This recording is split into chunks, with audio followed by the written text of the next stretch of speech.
That's a really important question because it is a generic term and has been passed around to mean a lot of different things.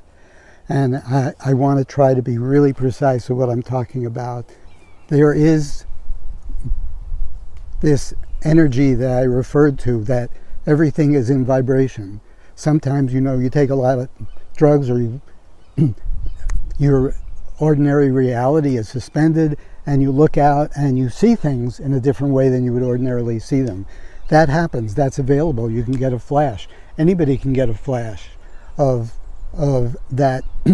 Everything is not static and rigid and separated in the way that we've grown to develop our experience and its appearance. So there is something going on there.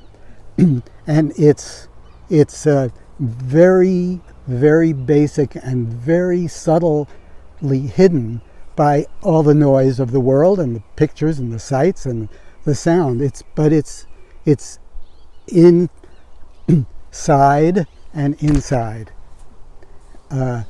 It's possible to make contact, or to make contact with that experience with no instruction whatsoever, or very little, if you just sit still, and you can sit still and sit still and sit still and go through it. But I've known people that have done 50 Vipassana meditations of hours and hours and hours and still not gotten there.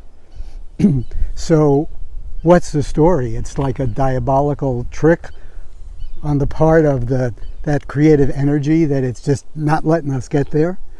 Well, it happens to be that there has been set up for us a vehicle to approach that within inside of us.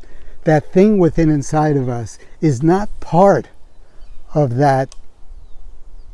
It's not that divine energy, but it is, you might say, the descendants of it as it approaches us in our materiality and in our density.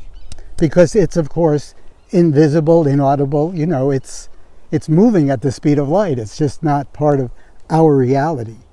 So, as separated humans.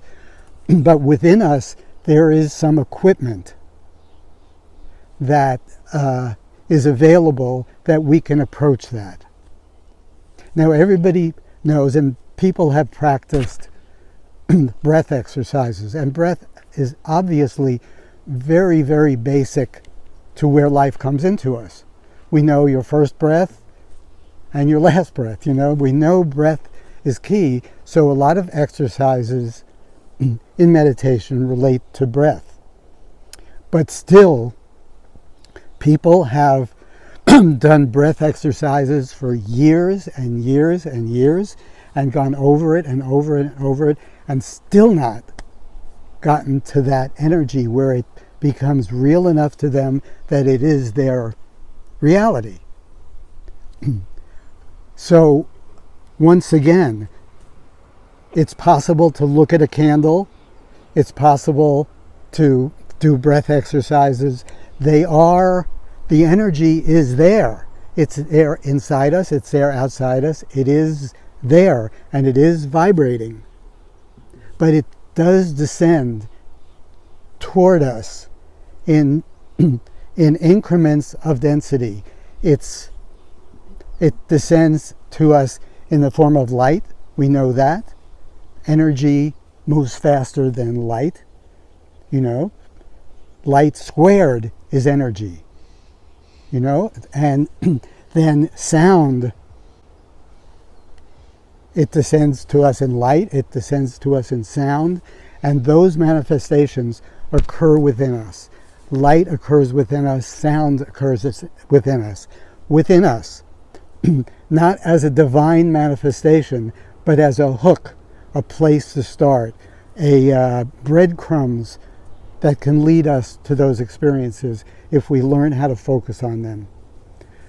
Now, it happens to be that if you can get to having the ideal be real to you, that energy that keeps you alive, be your reality in actuality, in actual experience, then you don't need any of that other stuff, because that's your experience. You might not be able to teach somebody else how to get there because you don't probably even know how you got there.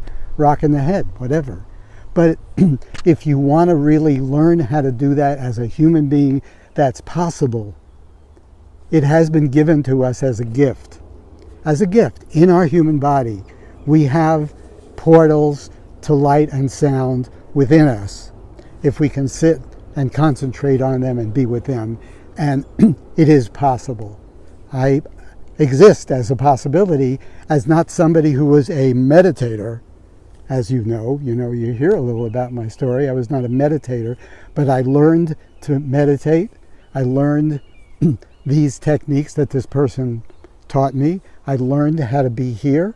I learned how to remove some of the obstacles, and that ideal is real to me now. It's real to me in this moment. It occupies every other moment of my life. It's not a time when it is and when it isn't. I don't have to remember it or forget it. It's here. It's here, and it was here before I was here, and it was be here after I'm gone.